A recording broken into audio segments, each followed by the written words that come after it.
thought I'd film this short practice today. It's my own home practice, and it's the kind of thing I do when I sometimes feel like I'm facing a struggle and I just want to get out of all the overthinking and come into the body and see how I respond to some yoga poses and some movements in the body. So there's going to be some space for you to breathe and be quiet alongside my practice, and I hope you enjoy this. So we're going to begin in seated. You don't have to be cross-legged in Sukhasana. You can sit differently if you wish. And as you arrive in your seat, maybe propped up on your bolster, cushion or block, take a moment to melt the shoulders from the ears and just arrive on your practice mat. I actually like to put the palms one on top of the other. This is called Dhyani Mudra. And then the thumbs, just the thumb tips are touching. So feeling quite soft in the front body and sitting relaxed but consciously alert. Consciously alert of the deliberate awareness of your breathing for about 4 or 5 cycles of breath.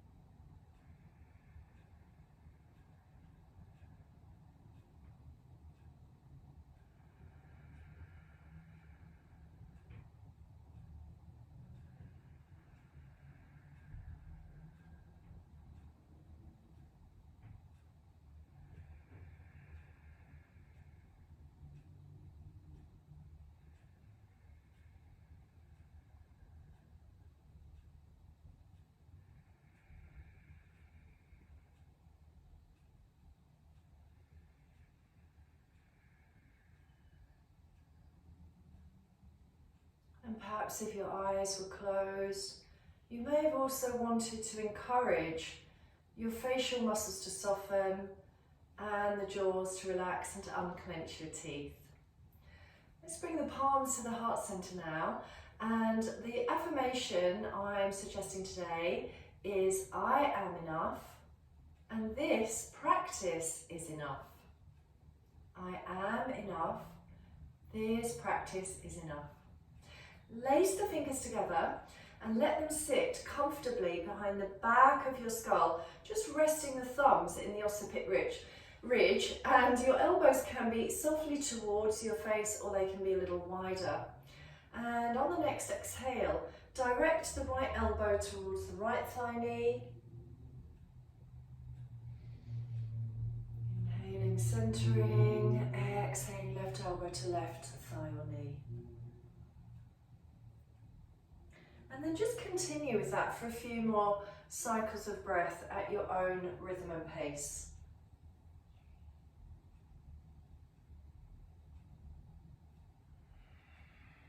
Again, it's quite nice if you come inwards and close your eyes.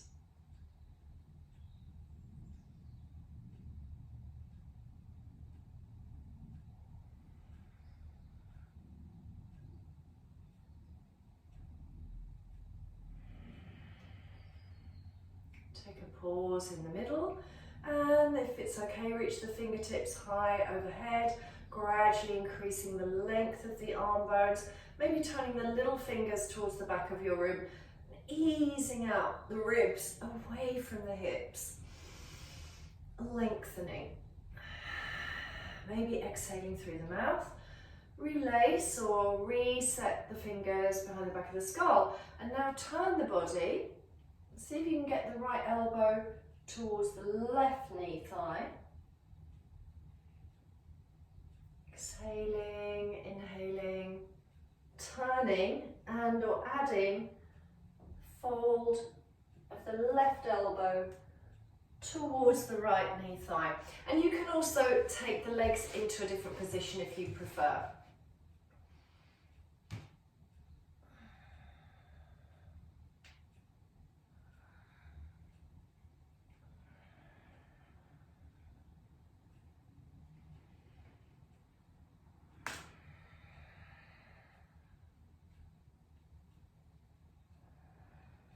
It's not uncommon in yoga practice, in certain times of day or certain stages in your life, to encounter resistance. How you respond to that with the breath is so important. Okay, let's release from the seat. Maybe have your block nearby. You might even want to use a yoga brick. Come round onto all fours. And as you press the palms into the earth, send the knees maybe a little bit wider than hip wide, big toes together, and just begin to draw some soft circles. Maybe around the hips, also around the body, maybe also around your shoulders. If having the knees apart doesn't suit you, of course you can bring them into a more hip wide position, or really it's good to try both. Always be in a place where you're inquiring, curious, exploring, observing.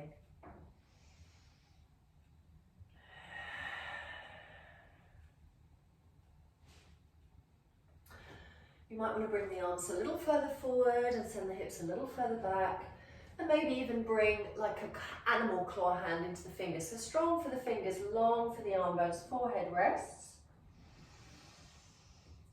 Deep inhale, exhale into the side ribs. Remember how much the breath brings you into the body space, and then glide forward, sort of snaking forward. You might want to release the pelvis down and just let yourself flow into a small or a moderate to high cobra pose, and then press and reach back, extend. Another way to do this is to come almost into a swaying half plank and then release the pelvis down.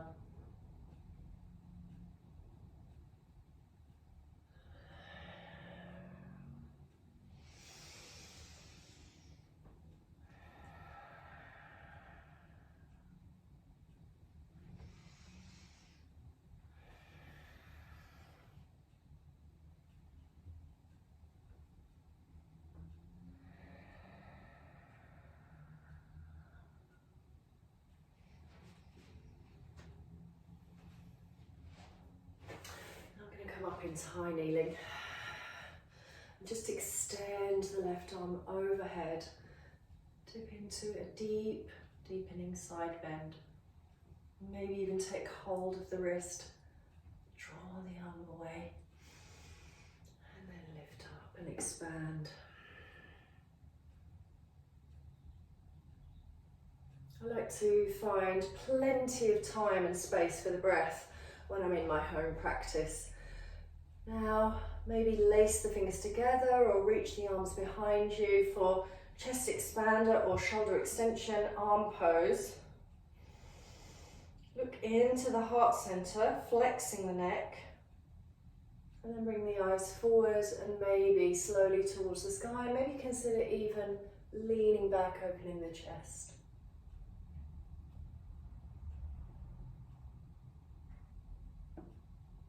Like a floating camel, be able to breathe. Press the palms into the earth, return to all fours, and then sweep the left arm up to the sky. Cat pose, twist and thread.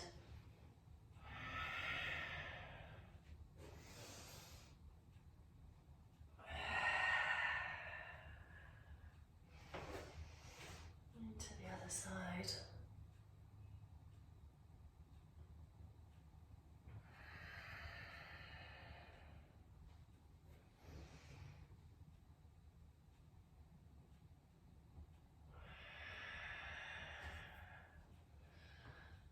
Ear and head reaches the mat. Sometimes lovely to linger and just extend the top arm forwards or to the side. Stay with a little bit more length, especially on the side of your body that feels like it really needs it.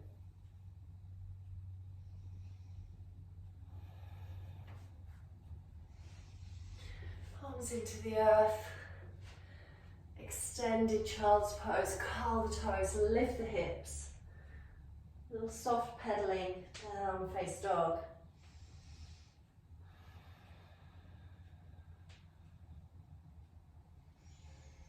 And step the right foot forward.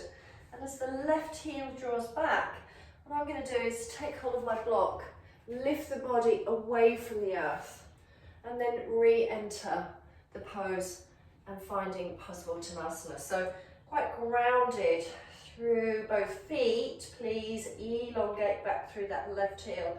I'm just going to soften a little bit on the front knee and then reach my block forward and just soften in, just to the place that feels enough. I think so often we're pressured into doing more and kind of performing in a practice, and it's really not about that. Of course, feel free to bring fingertips in and down if that suits you more.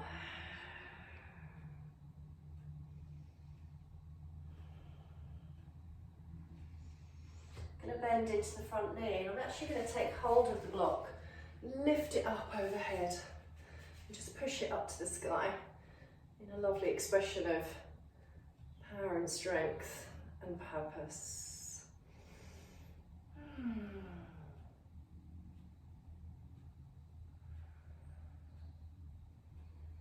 Release the block. Soften the knee, step back, down face dog. Another little pedal. Try to feel, not that you're pressing all of the other way in kind of wooden arm position, but in the heels of the hands, reach out through the roots of the thumb and the index fingers, maybe a little softening of the elbows. Relax out through the head and neck. Bending the knees is a good idea because it can really help you get some soft length and space and broadness in the upper back. Left foot forward, grounded through the right leg. Consider standing and just checking the foundation of the legs. And then again, just finding Parsvottanasana, the pyramid. So it's really lovely to find that space between the armpits and the hips, maybe even lengthening one arm out of the hip. As you've got the left leg forward, maybe soften that knee. As you root through the back heel, draw the sternum out of the pelvis. Try to avoid over twisting the hips. So you consistently feel the awareness of pulling or directing maybe the body forwards, lengthening the neck, anchoring through the feet, hugging through those inside thighs. Keep using your block or a chair, or if it's appropriate to your body, of course, deep exhale as you fold in, more or less. Remember, enough is enough. How can we use the affirmation in reality through the practice? Linger or leave the pose, coming into first warrior. Take that block up overhead. Hold, anchor into that front knee. Maybe peel the right heel away. And then I'm going to step forward. Squeeze the legs together and actually bring the block around the back of the skull, just to feel very posturally supported and aligned. And then letting the body come in to this version of Triaka Tadasana, the swaying palm. And I'm not pushing my head forward with the block. It's almost like I'm just letting it stay there, resting into it as if I have a little wall behind me.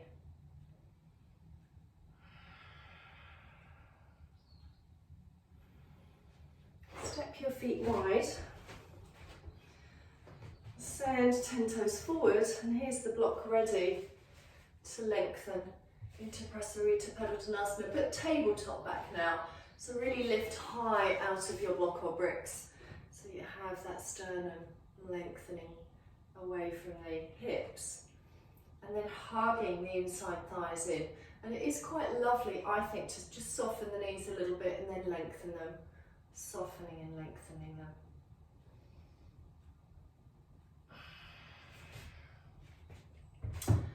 Transitioning into low lunge, I'm going to pivot round, bring the right foot forward and the left knee down. And as I take my left hand onto the brick or block, spiral into a twist.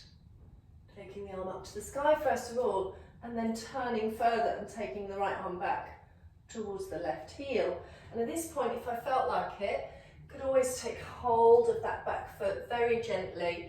I do sometimes find that cramp switches on quite quickly, especially in the winter. And even though it's unseasonably warm today, I'm just going to let that leg come up and down a few times, actually just to warm up towards that folded knee position.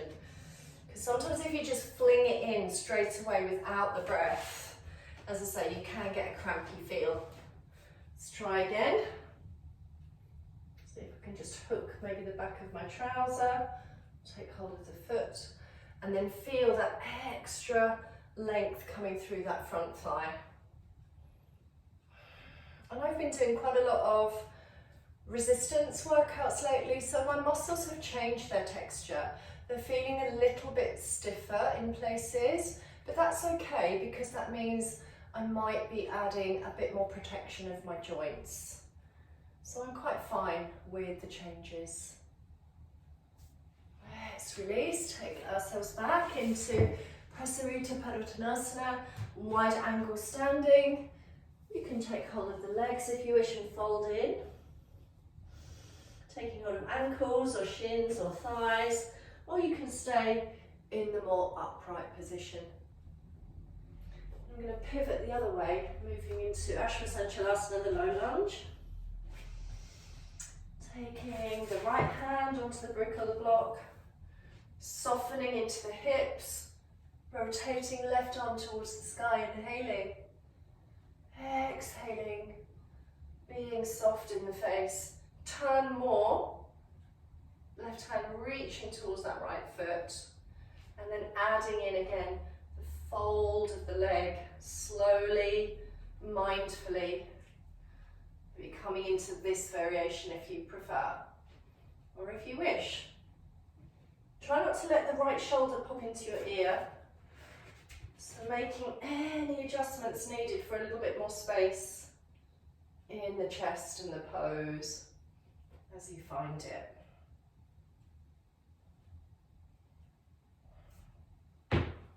Releasing. I'm going to come around and just heel toe together. Take a little moment in ragdoll position. And then lace the fingers on the back. I love this arm pose. I've got narrow shoulders, so I find it quite comfortable to use affirmation mudra. Index fingers and thumbs joined together in the arms. Reach overhead. Deep exhale, knees are soft or fully bent. And then rise up. Mountain, salutation to the sun. I'm going to bring the palms into the heart center and just feel grounded, calm and centered in a one leg balance. And today I'm going to use Vrikshasana, the tree. So I'm going to be grounded, steady, feeling as aligned and relaxed in the mountain. I'm going to pick up my left foot and just bring it in towards the inside thigh. But you know, the foot can be much lower. Of course it can. I can let that foot push into the thigh, let the thigh press to the foot. Soften the elbows. Gyan Mudra. Thumb meets the forefingers. Resting into the pose with eyes gazing forward calmly.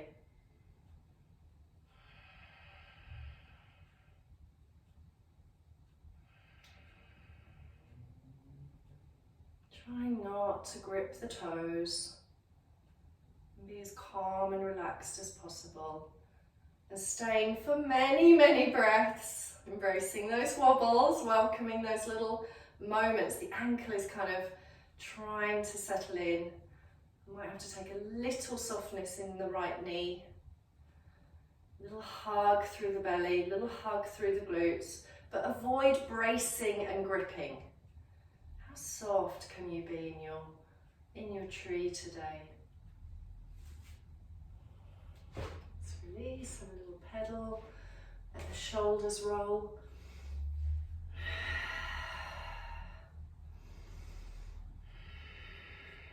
And I bring the palms to the heart center now. And just take a softer position on this side. Just noticing differences or similarities. Maybe a different arm position.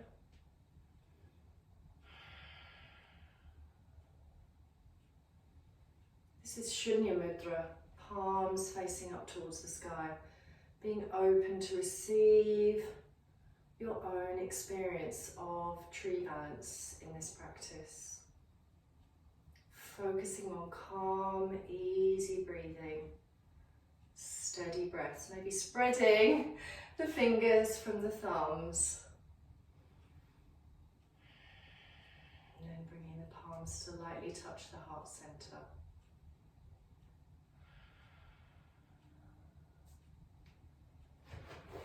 And restanding, and come to mat now, grounded.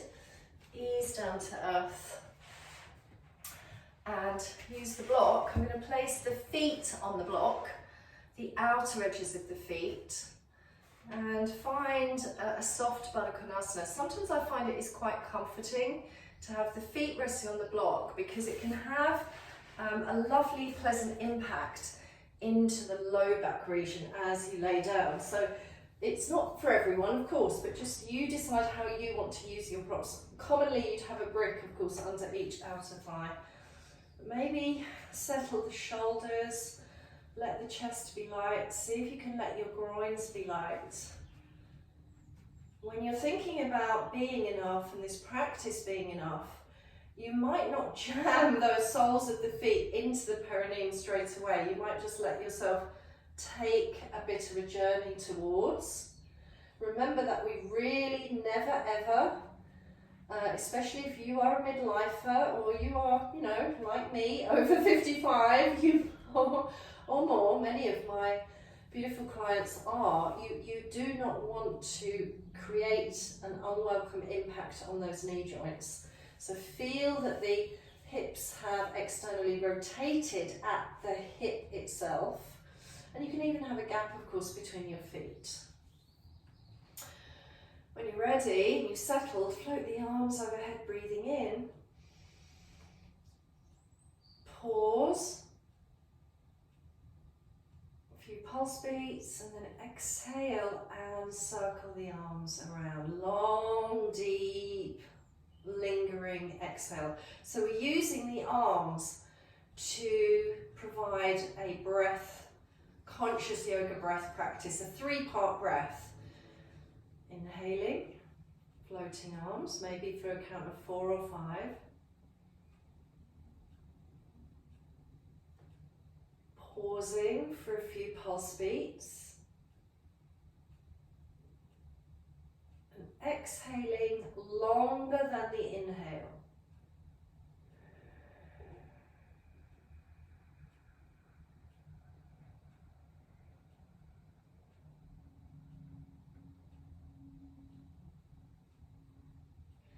I mean, something like a 4 pulse inhale, maybe a 2 or 3 pause and an 8 pulse exhale, or 8-second exhale would be worthwhile.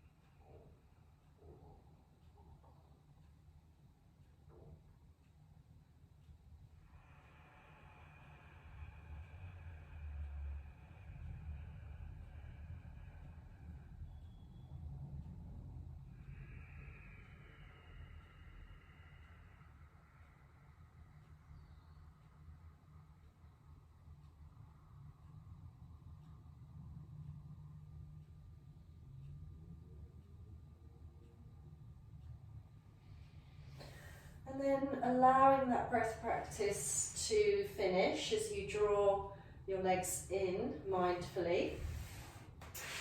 And I'm just going to slide that block away and slide the legs long. And then fold the right thigh towards the right chest or armpit. Inhale as you exhale, curl, Pavanmuktasana.